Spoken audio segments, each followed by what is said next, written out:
L'arciprete di Favara Don Mimmo Zambito ha compiuto 25 anni di sacerdozio. I festeggiamenti in forma ufficiale si sono tenuti ieri sera nella sua chiesa madre, gremita di amici, parrocchiani, fedeli, autorità civili e militari.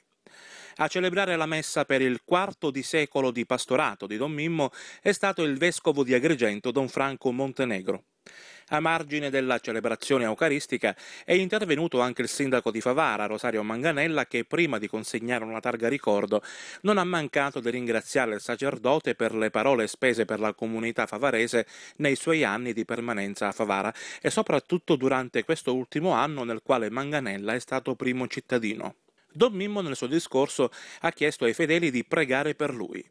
Al termine della celebrazione è stato proiettato un breve video e sono stati consumati degli ottimi dolci ed una gustosissima torta.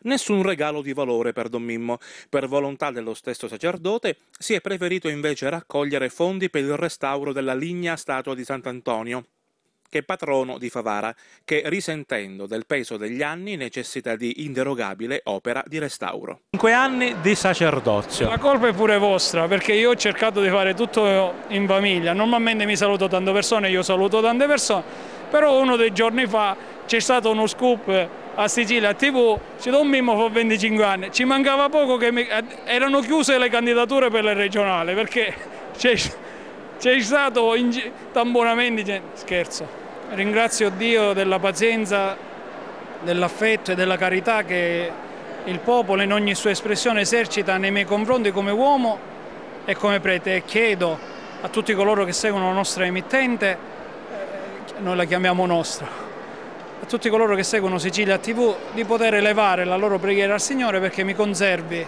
al servizio del popolo di Dio.